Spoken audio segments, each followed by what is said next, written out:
Olá pessoal, tudo bem? Dando sequência ao nosso PET volume 4, a nossa semana 5 vem como temática América Central e Caribe. Bem, a América Central é composta por países istmicos, como é dito, que ligam a América do Sul à América do Norte, e por países insulares, como Antilhas ou Índias Ocidentais, como é chamado, que são um conjunto de várias ilhas. A maioria desses países é banhada pelo Mar do Caribe, ou seja, pode-se dizer que boa parte dos países da América Central são países caribenhos, com exceção de El Salvador, que não tem acesso a esse mar. As 4 maiores ilhas do Caribe seria Cuba, Hispaniola, que é dividida entre Haiti e República Dominicana, Jamaica e Porto Rico. São chamadas de Grandes Antilhas. As demais ilhas são chamadas de Pequenas Antilhas ou Antilhas Menores. Bem, aqui nós temos algumas formações geológicas que a gente possa entender, por exemplo, quando se fala em istmo, e também insulares, Aqui nós temos um arquipélago na primeira imagem. Arquipélago é um conjunto de ilhas, Ou seja, os países insulares são formados por esse conjunto de ilhas, tá certo? Temos também a Bahia. A Bahia também lembra muito o Golfo, pelo desenho, que seria uma área do território que é invadida pelo mar. Porém, a Bahia é um pouco mais fechada, não é tão aberta ao mar quanto o Golfo. A gente vai ver uma outra imagem aí à frente. Aqui nós temos um desfiladeiro, que seria uma área de montanhas, uma área íngreme.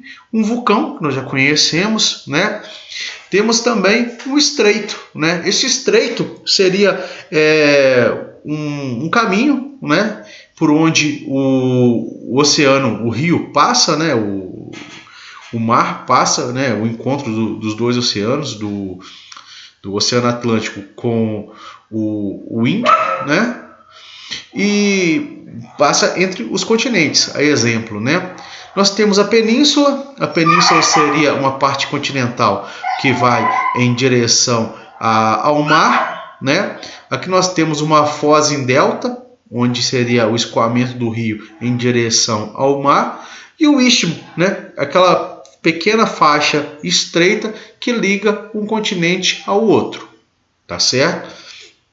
Embaixo temos um rio, um lago, uma ilha, e uma cascata, para a gente entender aí como funciona alguns desses termos aí, dessas formas geográficas. Aqui temos um outro exemplo, mais claro, onde temos a diferença aqui, Aqui está a definição entre saco, baía e golfo, mas o que interessa para a gente seria a baía e o golfo. Nós temos aqui o exemplo da Baía de Guanabara, no Rio de Janeiro, onde o mar entra para a área continental, em azul aqui, podemos observar, tá vendo? Já o golfo, aquele formato de ferradura, olha só, o formato onde ele é mais aberto para o mar. Essa é a diferença entre baía e golfo. Lembrando que o golfo é sempre maior do que a baía também, tá certo?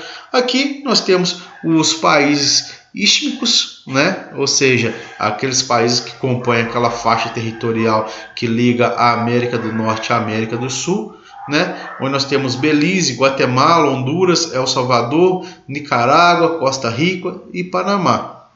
Ou seja, istmo é uma porção de terra estreita, cercada por água dos dois lados e conecta duas grandes extensões de terra. A palavra de origem grega, sendo que istmo significa pescoço. Aqui já quando a gente se fala em país insular, um país insular é um país independente cujo território é composto de uma ilha ou um grupo de ilhas, como nós falamos, nós vimos no arquipélago, mas usamos esse termo insular. Em 2011, 46 dos 193 estados membros da ONU, aproximadamente 24 são países insulares. Falar um pouquinho da colonização da América Central. A América Central foi colonizada por muitos países, principalmente Espanha, Reino Unido. Esse Reino Unido me refiro à Inglaterra, França e Holanda, né? Além disso, essa foi também uma região para onde foram traficadas diversas pessoas da África, né, para o trabalho escravo até o século XIX, assim como aconteceu aqui no Brasil e também nos Estados Unidos. Por esse motivo, a diversidade linguística na região é grande, com falantes de espanhol, inglês, holandês, francês, papiamento, né, que seria a mistura do português com o espanhol e o holandês juntos, e temos também o dialeto, né, o crioulo haitiano, né, que é uma mistura do francês com iorubá, que é uma língua nativa, e temos também as línguas nativas dos povos existentes lá. Algumas ilhas do Caribe até hoje são possessões de países europeus, né? A economia da América Central ainda se baseia no setor agrário, né, com pouca tecnologia. Lembrando que a maior parte do PIB de alguns desses países são oriundos de, como se fosse mesadas, né, de parentes que foram morar em outros países, como nos Estados Unidos, que mandam para os países uma ajuda de custo para os membros familiares sobreviverem nesses países, né? O turismo é muito forte na região, uma vez que temos praias paradisíacas, né, com imagens fantásticas, né? A coloração de água, a paisagem é muito bonita, água transparente, né? E existe uma integração econômica por meio da zona de livre comércio entre alguns países do Caribe, chamada Comunidade do Caribe, né? Mais conhecido como CARICOM, né? Como se fosse um bloco econômico desses países do Caribe. Aqui, como eu falei para vocês, né, das imagens paradisíacas que se tem lá no Caribe, né, um site de pesquisa, aí listam as 20 ilhas do Caribe fantásticas que precisam entrar, as 7 melhores ilhas para você planejar sua viagem, né? Essas aqui são algumas das imagens que se tem das praias caribenhas, né? Aqui nós temos os países, tanto os países insulares, né, do istmo, né, os insulares com relação às ilhas, e temos também os países do istmo, né, dessa faixa estreita aí que liga a América do Norte e a América do Sul, que forma a América Central. Lembrando que a América Central é formada pelo tanto esses países do istmo como também esses países insulares.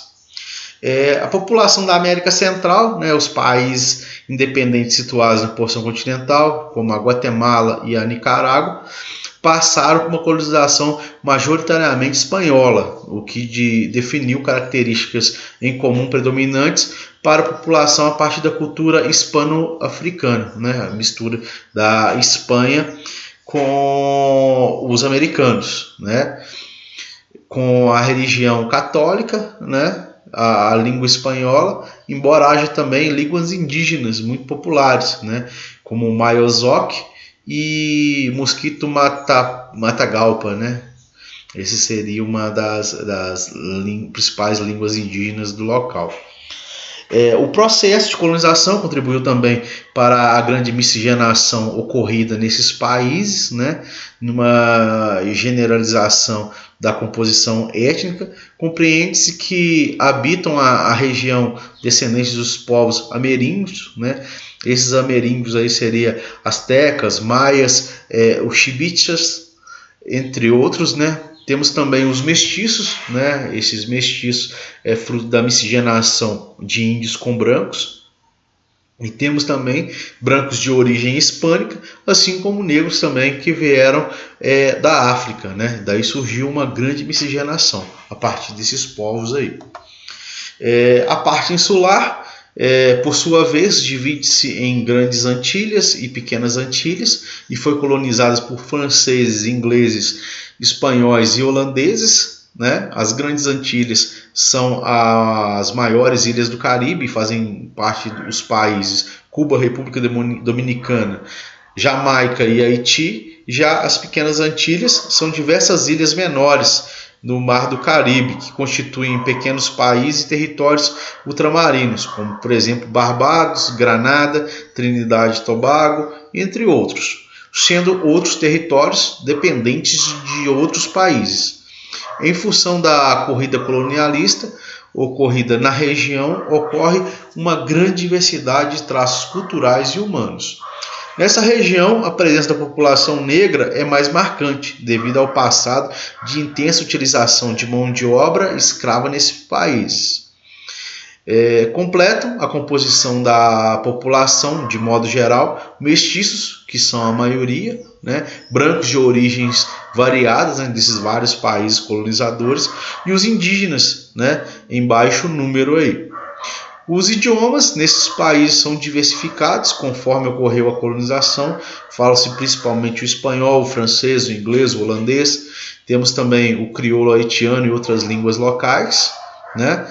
Como em toda a América Central predomina as ilhas, a população católica e seguida pela protestante. Bem, pessoal, essa foi nossa aula básica aí, né, sobre a América Central, para a gente ter uma noção sobre a colonização, a formação, né, lembrando aí as definições interessantes aí sobre os países insulares, né, e aqueles países que estão presentes naquele istmo, né, que é a pequena faixa estreita que liga a América do Norte à América do Sul, né? É interessante demais que a gente guarde esses termos aí. Um abraço a todos e até a próxima aula.